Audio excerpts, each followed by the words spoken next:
A businessman in downtown Decatur who owns a large commercial building on East Ponce is concerned about taxes and spending. He used the term ridiculous to describe the property taxes on his building and asked, "How can business people in Decatur, many of whom have no children in the schools, be assured that the school board is spending money in a prudent manner?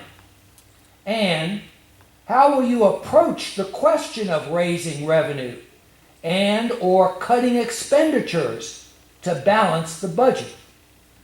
Mr. Arnold, we're going to go back to you. Once again, Mr. Billingsley, the multiple part question, but it's fresh in my mind, so let's go with it. As far as the question goes of commercial versus residential property taxes, 20 years ago, the Commercial Digest, which is the value of all non-tax exempt real estate in the city of Decatur, was comprised of 69% residential, 31% commercial. Today that number is 87% residential, 13% commercial. What that means is that the residential property owners in the city of Decatur fund 87% of all city and school operations. I think if the commercial property owner has a concern, I think the residents have an even greater concern, because the commercial property owners are paying a very small percentage of what it takes to operate this place. As far as expenses and cutting expenses and other alternatives, when I sat down and met with Dr. Edwards and the finance director, and we went through the budget, one thing they made painfully clear is they have considered every single idea they can think of to cut and reduce expenses. They have gotten rid of the PR department. They have cut departmental budgets 10% for each of the last 2 years. They have not given teachers raises until this year, where they gave them a 1.25% salary increase. When a position goes vacant, they haven't automatically refilled it, as in the case of Dr. Van Zulen. They have cut out excess staff. There used to be 2 vice superintendents, and you remember when Faye Wilson was here, and lots of overhead. They got rid of that, and the point they made to me is we are at the point where we must cut people or we must cut programs. 85% of our school's budget consists of salary and benefits. And what that means is you can cut everything else combined and it won't make a difference, because you spend most of your money putting teachers in the classroom. I think that there are other communities have found other ways to raise revenue to fund what's important to them. And I think Decatur is at the point where we need to start to consider best practices and other ideas and just creative financial problem solving to get out of the zero-sum game of raise taxes or cut services, which also creates a fissure in the community between those with kids in school and those with kids not in school. So, Thank you. Mr. Jones. I agree that we are spending money wisely. We've had year after year of budget cuts. It's still true that the Decatur system spends more per student both on instruction and on administration than almost any other district in the state. I think we're in the top 1% as far as instruction is concerned, the top 2% for administration. So we do spend a lot per kid. And it does make you think that there's room to improve, but I can't tell you where that is, because I think that we are doing a good job. A lot of that is explained by the fact that we're a small school system, so that we don't get the economies of scale that many of the larger systems have. Some of it is, for instance, the administration cost is because we do things like IB, and that costs money, and I strongly support it. And a lot of it is just because the languages are important to us, and so we fund those languages, while other school systems don't. So these are areas that I think are critical and would not want to cut. The challenge is that in terms of finding other sources of revenue, we just can't do it. I mean, a school system in Georgia is constitutionally limited to fund its system through grants and through the millage. The only other option is the special option local sales tax, the SPLOST, that we can participate in only if the county as a whole and all of the other independent school systems participate as well. This is all that we can do. And when systems have tried it, they've failed because the Supreme Court of Georgia has reaffirmed that in Georgia, schools have to be funded by the property tax. Now, if we can find somebody through grants to help us with buildings and capital projects, we should. And I think that's especially likely for things like new programs, like an early childhood learning center, perhaps. I think it's very unlikely that we're going to find private money that's simply going to be donated to fund school construction and other things that really should be borne by the community.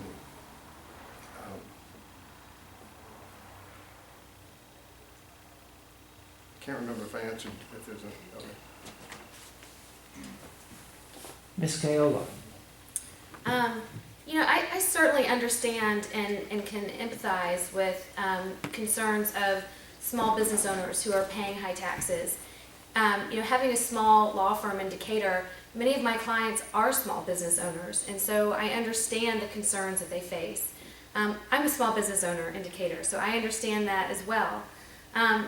No, but I would say this to the small business owners. You know, I've been to so many school board meetings, way before I even decided to run for school board, and I would sit there and listen to the school board talk about the budget and the austerity cuts that are coming from the state, how we're getting less and less money from the state, how our enrollment is going up and up and up, how we're no longer going to be getting state funding to cover benefits for teachers, and so we're going to have to come up with that money on our own. And I would sit there and literally get heartburn listening to some of these financial challenges.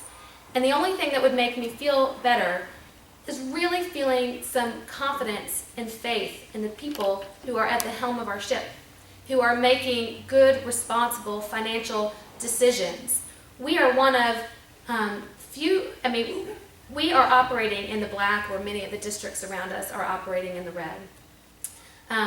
We have been faced with significant financial challenges, and we have met those challenges head on. And we've done it without raising taxes. In fact, our mill is lower than where it has been historically. I think most people in Decatur, people with children and without, business owners, non-business owners, would agree that they get their money's worth on their taxes. They get it in the city services that are provided. They get it in the education that is provided. And whether you have children in the school system or not, the success of a city is inextricably linked to the success of the schools.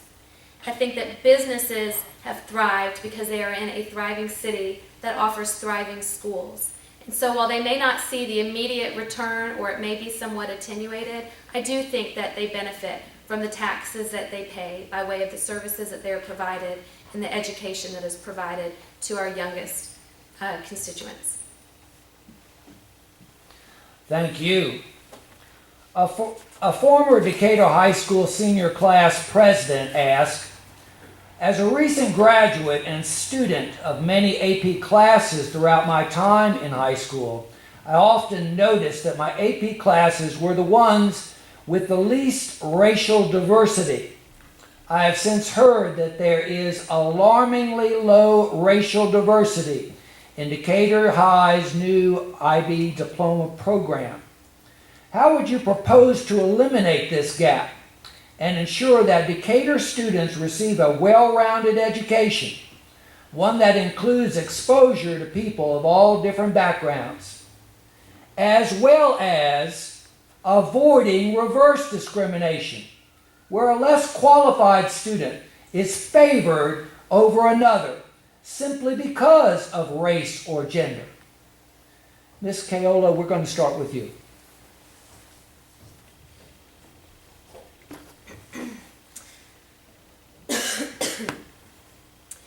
You know, I support providing the most rigorous education that we can for all of our students and treating all of our students equally, providing all of our students with equal opportunities. I don't support, I'm not in support of, doing things that would result in reverse discrimination. But I do think it's important that teachers, look for and identify students who are capable of performing in high-level classes, and open that door for them and give them the support that they need in order to perform successfully in high-level classes. I think it's hard for me to say that to make some specific recommendations from where I am as a parent with young children, and where I hope to be serving on the school board. And so I think where you fill that gap in terms of coming up with recommendations to solve complicated problems like this is to listen to your teachers, because they are the ones that are in the classroom, and the classrooms are the lifeblood of our systems. And so I would really be interested in including teachers in that process as far as making recommendations for how we can improve diversity in our high-level classes. I'm not in the classroom, and so it's hard for me to make those recommendations, but I do feel like getting more input from teachers on a vast array of topics is something that we could do better, and particularly as it relates to the issue of improving diversity in the classrooms. Mr. Arnold. In my opening remarks, I said it's virtually impossible to speak about the schools and the community separately because they are inextricably linked. And this is a perfect example of that linkage. You cannot decouple them. What the senior pointed out is much bigger than what's going on in a number of AP classes at Decatur High. In the 2001-2002 school year, the percentage of African American students in our school system was 51% of total enrollment. In the 2012 school year, the percentage of African American students in our school system was 30%. There are a lot of reasons for that. In 2012, the city planning department issued 73 certificates of occupancy for residential homes. In almost every single case, that home was a renovation or a tear down of a home previously occupied by an older resident, which was torn down or renovated to make room for a family with children. So this conversation about the schools and community, when I say they're inextricably linked, I wasn't kidding, okay? And what you're seeing is the schools literally affect what our community looks like. It affects the age, the racial composition of our community. It is not entirely responsible, so don't get me wrong, you can't lay this all at the feet of the schools.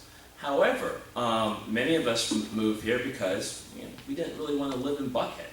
We were attracted by the diversity, the age diversity, the racial diversity, the gender diversity, and so as we become a more expensive community, right, it becomes harder and harder to preserve that diversity. And so as we have this discussion about how we fund our growth and whether we need to raise taxes to do that, that should be part of a larger conversation. If we do something over here, we need to understand the impact it will have over here. And so I appreciate the young person's question, but I think it's a broader discussion, and I think it comes back to we need to think of some other ways to fund our growing school system other than raising taxes or cutting services. Thank you, Mr. Jones. I think the problem does extend beyond the schools, but I also think there's things we can do within the schools to try to close the achievement gap with the student population that we have. And I think it's the school board's job to work with the school leadership teams to try to find a way to do that.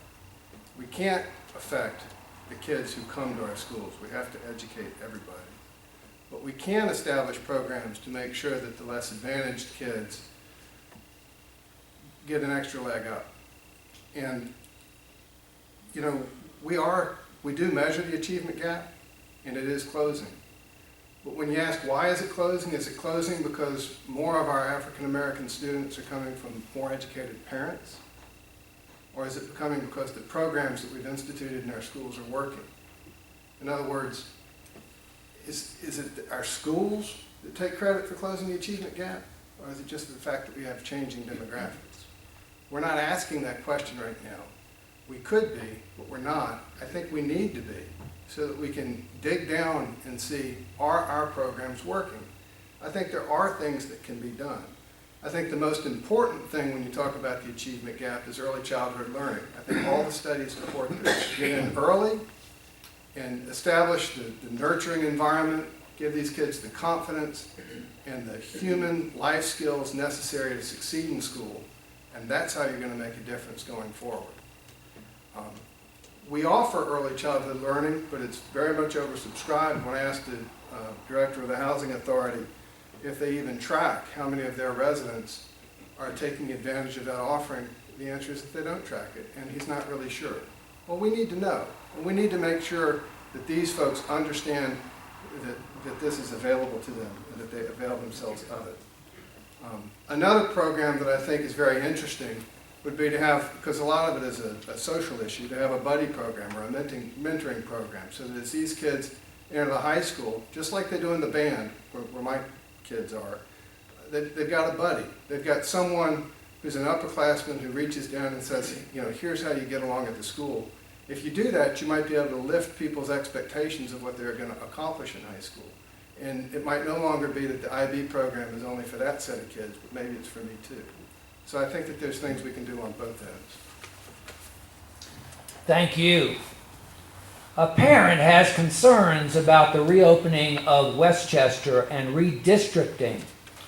Should the board act on this issue before the newly elected board members have been sworn in? And do you think that parents of second grade students should be provided the option of choosing a new school or remaining for the final year at their current school? Mr. Arnold, we're back to you. And once again, I'm going to address this from the perspective of the parent. But to answer the first part of your question, whether this should be decided upon by the outgoing board or the new board, I would say it doesn't make a difference. I think that all of the people on this dais, and I think all of the existing board members feel pretty, are in alignment on this, that we're going to do whatever the community wants, and we're going to do what the parents want. And that's not going to change whether it's Louis, Annie, or myself, or an existing board member. You know, from a parent perspective, we have lived through the redistricting, and we were given the option of staying at Claremont or moving to Glenwood. At the end, we decided that we go to Glenwood because we believe that our daughter would have an excellent experience, whether it was Glenwood, Winona, Oakhurst, any K-3 school in our district. And so based on that, we were happy to move to Glenwood, and third grade was phenomenal. So what I would say, and I think this board and any future board believe that if some parents want to stay and finish out the year, we're going to try and accommodate that. If other parents want to move to a new school, we're going to try and accommodate that to the best of our ability. Now, you may not get 100% of the people may not get what they want, but to the extent possible, I think everyone's interested in trying to get as close to 100% as possible. Thank you, Mr. Jones. I think I largely agree with that answer, which is that I think it's fine if the school board has done its work and wrapped up the process and is ready to make a decision. There's no need for it to wait. I think that it's very important to run a good process. I think it's very important to go out and engage the folks who are going to be affected. My understanding is that's happening. And so there are challenges presented no matter what's happened. I mean, I think the initial proposal was to open Westchester as a K-1. If you do that, that solves one concern, but then you might have parents who have a first grader and a third grader, and so then you've got families who are split up. If you do it as a K-3, some parents or some kids who started in kindergarten might have to leave. We've also confronted that situation twice because we keep getting redistricted. We live over on Hillcrest. And so I understand the issues, and I don't have a position. My position would be that we need to work hard to find out how the folks who are affected, what they prefer and what we can accommodate. To the extent we can provide options, we should. I also think that the superintendent and the school board are committed to that same thing.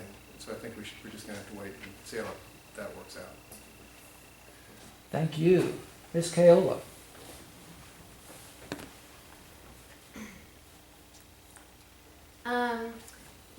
On the first question of whether or not parents of second graders should have the option of choosing whether or not their students have to change schools or can stay, generally I would support our district being as flexible as we can to work with students, and I think that we are. I've spoken to a number of parents who went through the redistricting last year and were granted various kinds of exceptions or exemptions to accommodate, particular needs. So, I think it would depend. If nobody wants to go and we have to reopen another school, I don't think we can accommodate all of those requests. But I do think that that the board and the administrative staff have been opening to considering, requests on a case-by-case basis and granting those accommodations where it's feasible. In terms of what boards should decide, I don't think it makes a huge difference. In theory, I can certainly understand why people feel like, whoever, is going to vote on this issue, or the board that is going to vote on this issue should be the board that has to, live with the consequences of the issue. But there are some practical challenges to that. I think the biggest of which is we have to figure out what our staffing needs are and start making some hiring decisions with respect to, a new principal and teachers. Teachers have to commit to their contracts on a certain time, and so that there's a timeline that's in place so that if you delay the vote simply for the purpose of having a new board do the vote, you create a lot of other headaches and issues as it relates to teacher contracts and staffing that frankly is just not worth it when we have a board that's in place that's more than capable of making a good decision on these issues. And they have made decisions like this in the past in a very competent way. It's, redistricting is never a pleasant process. A lot of, there's always going to be people that are unhappy, but I do think that what the schools are doing now in terms of putting a committee together who is making recommendations, considering different alternative maps and presenting that to the board, which I believe is going to happen next Monday. I'll be there to hear about those options and some of the feedback. I think that process should lend itself to a more than competent vote on that. Thank you. This is a question about the IB at the high school, but I'd like for you to think about it as it applies to the entire system. Here's the question. Both teachers and parents are concerned about the International Baccalaureate program and high standards, especially at the high school. A DHS teacher wonders about your understanding of the future support of the IB program. A parent is worried about rigor or lack of between the IB, AP, and college prep classes. Please describe your support or concerns about the IB program in particular, and what steps you would support as a board member to ensure that all students, both struggling and high achievers throughout the system, can excel. Mr. Jones, we're going to start with you.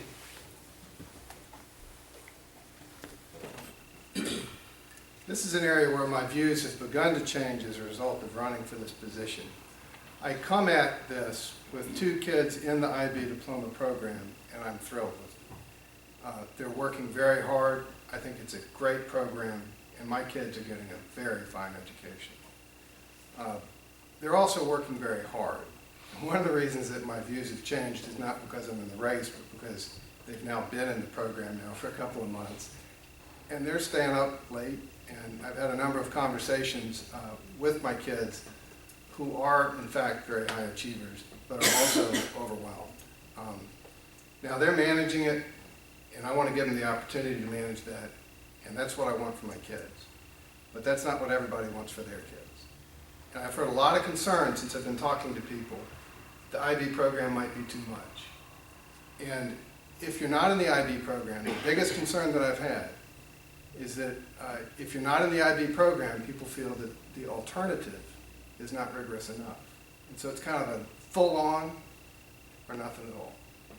And there's a sense of many people that I've spoken with that we need more balance, that there needs to be more options in the middle.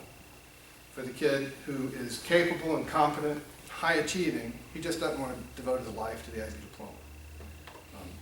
I don't know the solution to that. I think it's a problem, again, for the school leadership teams. These are the groups who should take these problems on, take a look, and see if there's a way to make sure that we do have the balance so that it's not all on or off. And you know, right now you can pick and choose. You can go kind of on a cafeteria plan with IB, and you can take an IB course but not do the IB diploma.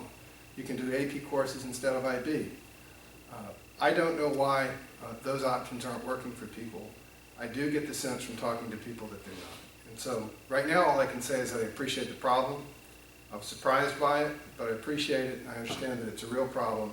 And I do think that the school leadership teams need to work to come up with a plan to make sure that we have those programs, not just for the high achievers, but also for the, you know, everybody. Mr. Arnold. I think the question about IB really touches on the broader question about programs in our school system. We ask and expect a lot of schools, and rightfully so. But at the end of the day, they're public schools, and we do better than most. But this is a school system that in the current budget year is spending $2.8 million more than it's taking in revenue. And when you put that in the context of a budget that is primarily comprised of teacher salaries, the question becomes, a lot of parents have a lot of concerns. IB is not the only concern. There are concerns by parents of children with special needs. There are concerns of parents who want to see more music education. IB is one of a number of concerns that parents have out there. And the challenge is, if we're spending more than we're taking in, how can we really address those concerns? You know, I'd love to tell people that we could do everything they want to do, and it's going to be okay. I mean, money's just going to magically appear out of the heavens, and we'll take care of all your needs. But that's not the reality with the state that's defunded public education on a cumulative basis of $7.6 billion since 2002. Our slice of that cut has been $14 million. And it really makes us hard to do the things that we value and we want to do. IB is just one of them. World language is another. You know, everyone's got their favorite program. And the question becomes, if we can't afford to do what we're doing today, how do we find the resources to make any improvements, to do better on the things that people care about, whether they be IB, whether they be world language, whether they be music education, whether they be art. So I think that while the IB program is a concern for that particular parent, I don't think there is a lack of volition to make it better. I don't think there is a lack of intellect or knowledge amongst our school leadership to make it better. But I think they're confronted with some real financial limitations, and like any family is in their family budget, and I think that, as much as anything else, is what you're seeing in the inability to address some of these things to everyone's satisfaction. Ms. Kayola. You know, in general, I think I support the idea of an IB program. It's a rigorous program that gives you know, motivated, high-achieving students a unique opportunity to learn, to dig deeper, and to stand out. But with the program still being in its infancy stages in our district, it's very much on my radar screen. It costs a lot of money the program itself costs a lot of money to serve a fairly distinct minority of students. And that's not to say that I don't support it, it just means that I want to make sure that we're doing it the right way, that we're rolling it out properly, that we're funding it properly, that we're training our teachers properly, and that we're ultimately serving our students the best that we can, and that we're not setting them up to fail. I am concerned about students being overworked and spread too thin, and are we setting those students up to fail? I'm also a little bit concerned about how many programs and initiatives that we have. I think that many people would agree that we have a lot as far as quantity of initiatives, but that the quality of those initiatives could be improved, and maybe it's worth focusing those initiatives a little bit. At the high schools, I understand we have a gifted program, we have an AP program, and we have an IB program, all of which serves, high achieving students. And so, where do you draw the line, and what's the difference? And is it worth trying to focus some of these energies and having, fewer but more high quality initiatives that can serve all students? I also think it's worth collaborating with other school districts in terms of modeling their best practices. As I understand it, Decatur High School has been doing this program, Druid Hills High School has been doing IB for a number of years, and I believe their whole school is IB, just like our whole middle school is IB. Julie's shaking her head back there. Maybe that's not right, but I think that their program is much more expansive than ours is, and I'd be interested in talking with some of our neighboring districts and schools that have done it, and that have done it well, to see how we can better serve our students. Thank you. This is the last question, and I hope that you enjoy it. This question comes from a close-up parent. All of you have served on a school leadership team, whether it's at Renfro Middle School, SLT, or the ECLC Advisory Council. Please describe what you accomplished as an SLT or council member, and how you would improve the functioning of SLTs. Ms. Kaola, you first. I served on the advisory council at College Heights for 2 years, and two of the things that we did that I'm the most proud of was, one, reinstating funding for pre-K teachers after the governor cut the program. We weren't content to see 6 of our 9 pre-K teachers leave College Heights when that funding was cut and their school calendar was cut. And so we worked closely with Dr. Edwards and her administrative staff to try to come up with some creative ways for us for City Schools of Decatur to fill in that gap that the governor took away and refund the program. And so we put together a plan and went to the board and pitched our idea, and the board voted to approve it.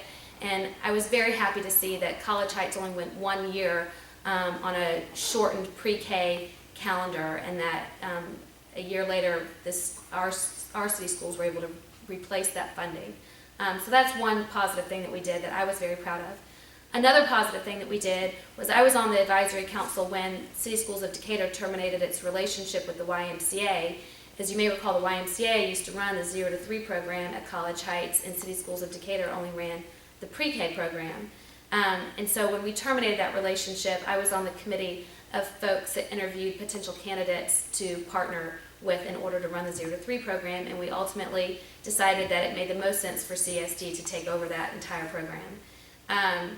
It was, somewhat outside of CSD's comfort zone, I think, at that point to take over the program and be ultimately responsible for it, to ensure that it could fund itself and that we wouldn't be leaning on, state and local tax dollars to fund the program. And I'm very pleased to say that I think that the program has improved exponentially since that happened. President Barack Obama's visit to College Heights, I think, is a perfect example of how really phenomenal the program is at College Heights, and I can say, having been there for over 5 years now, that it just continues to improve, and I feel like the partnership with CSD is a huge piece of the improvement and a huge reason why the President of the United States chose to pay our school a visit. I had a great experience on the advisory council. I've also been to a lot of SLT meetings, and I would say that the SLTs they need a lot more support, I think, than they have. They need a lot more direction and understanding of their authority, and they need to be given that authority to really be a true governance team of the schools. I know I'm out of time, so I need to wrap it up, but SLTs is something that is very much on my radar screen, and something that I would like to see improved in terms of championing the authority and involvement and engagement of the SLTs. Mr. Arnold. I served many years ago on the Renfro SLT, and while I take no credit for this whatsoever, it was at the time where Bruce Roden was principal and led a great turnaround, and that school became the Georgia School of Excellence.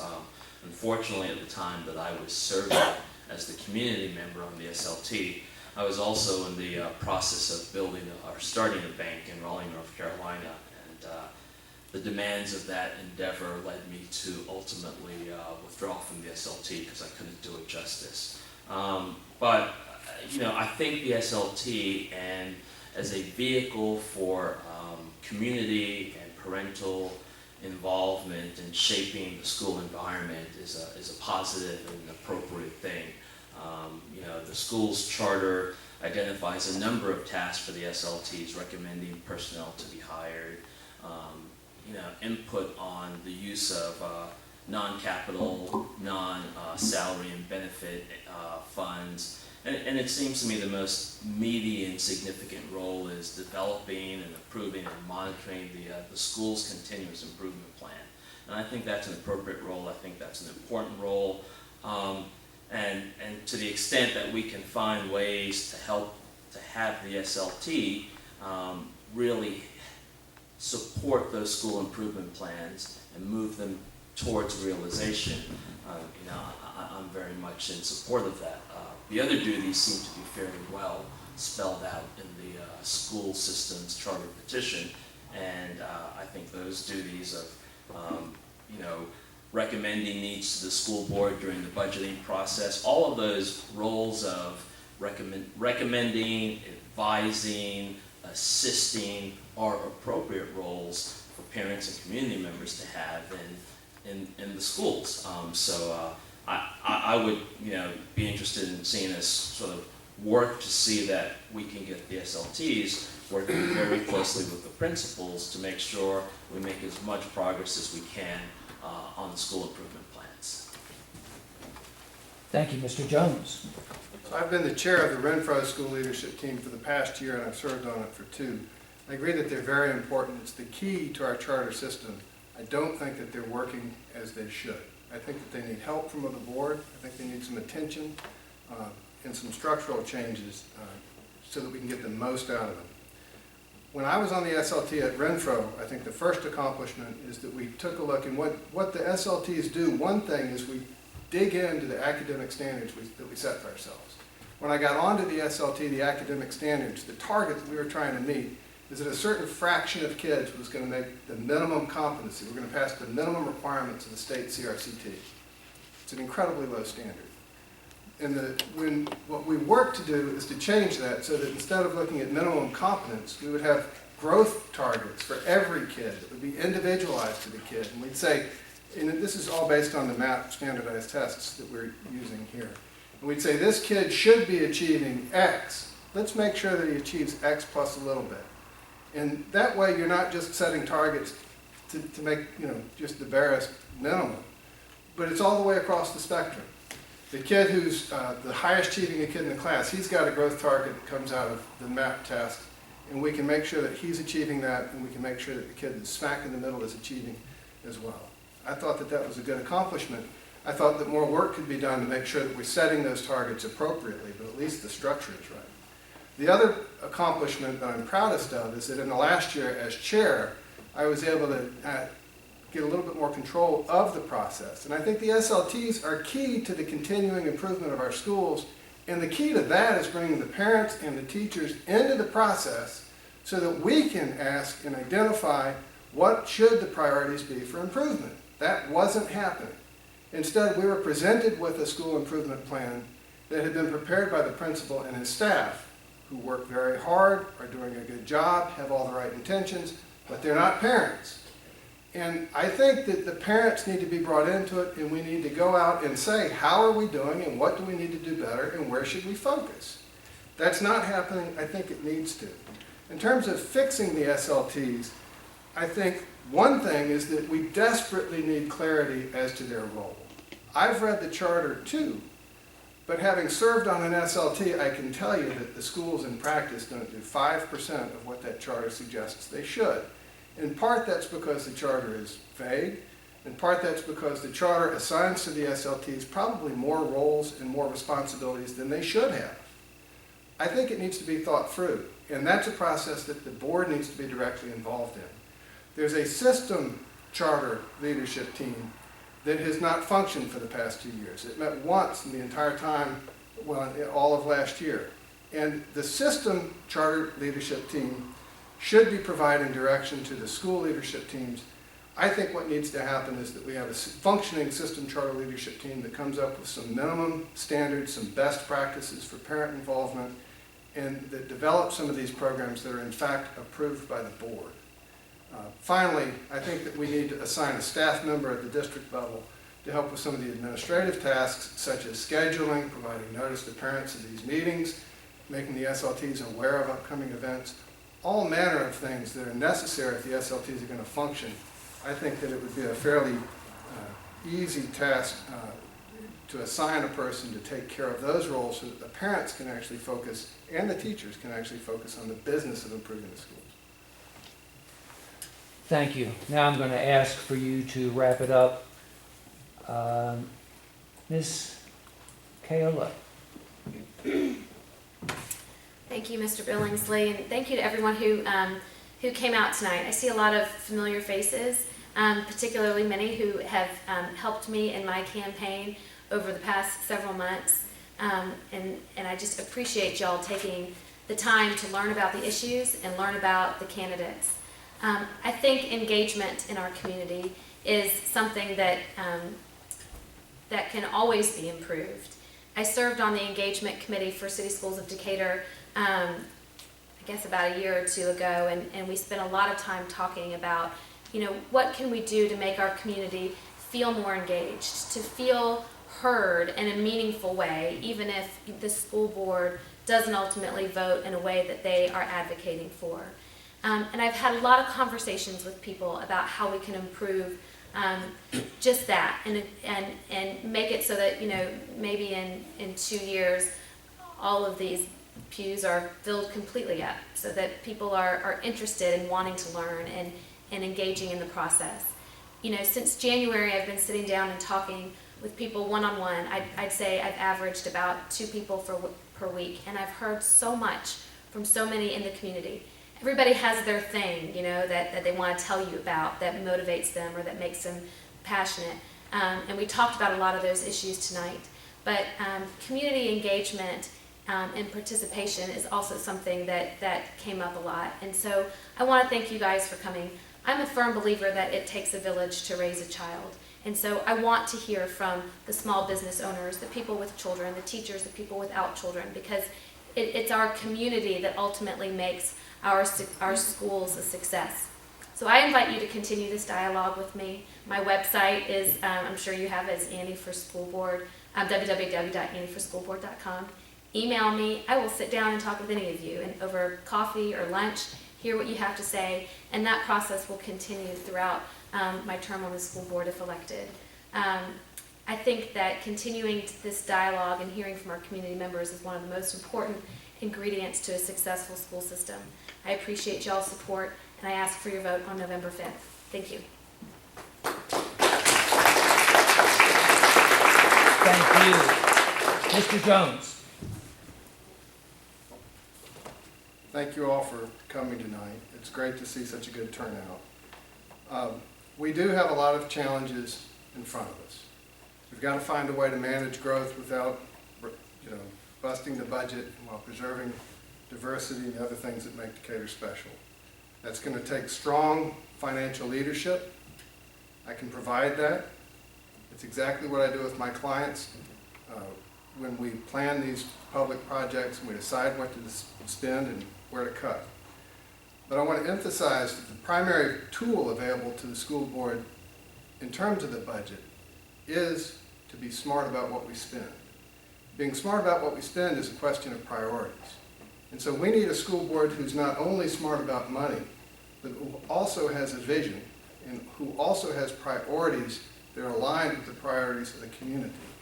So that we understand that when we're making choices between one program and another, we understand what's lost and what can be gained. I think it's equally important that we have a school board that is committed to continuing to make things better. I do not accept that we cannot continue to improve just because we face budgetary challenges. We can.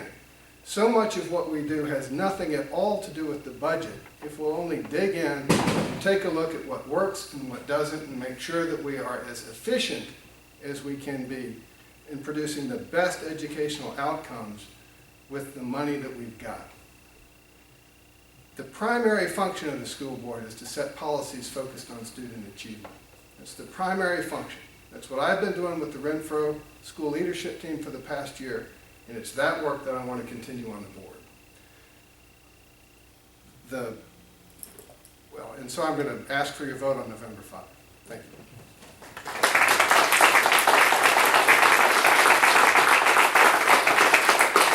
Thank you. Mr. Arnold, you get the last shot at this tough crowd. It's a great crowd. Go for It's it. a great crowd. I'm glad to see everyone, this level of interest in the school board race. We've got a good school system. We've got a great community. We've got more people that continue to come every day because it's a really special place. And in that is the seeds of a problem. But the good news is we've got some time, we've got some resources, we see the problem on the horizon and we can deal with it. We're spending more than we're taking in, but we've got this amazing commitment to educational excellence. So how do you balance that? We know that the schools have an impact on the character and fabric and the look and feel of our community. So as we consider this really complex equation, how do we accommodate those other desires? Because this all doesn't happen in the vacuum. What happens over here affects what goes on over here. I think we need to redouble that commitment to the parent community on educational excellence despite the financial challenges, but we also need to offer those without kids in school, a compelling reason that says, hey, you're a part of this community too, you support the schools, and just because you don't get the school newsletter in your kid's backpack at the end of the day doesn't mean you don't have a stake, doesn't mean your concerns aren't as important. And that becomes the challenge of how do we manage, they're really good requests and concerns and needs on both sides of this, and I think that's where it's not just a school issue, it's a community issue. I think this is a talented community. The turnout shows that this is an engaged community. We've got one community member who was assistant budget director for Chicago Public Schools reporting to Arnie Duncan. You think she might have some ideas on how we may be able to fix this crisis? And so getting those kinds of community resources involved and hearing from people with children in school and without children in school, I think we can continue the great success, which is Decatur. So I hope you'll vote for me. And the final thing I'll say is I think you're recruiting a team, and your team should reflect, I think, in many ways, the challenges that you think you're going to face in the future. Thank you.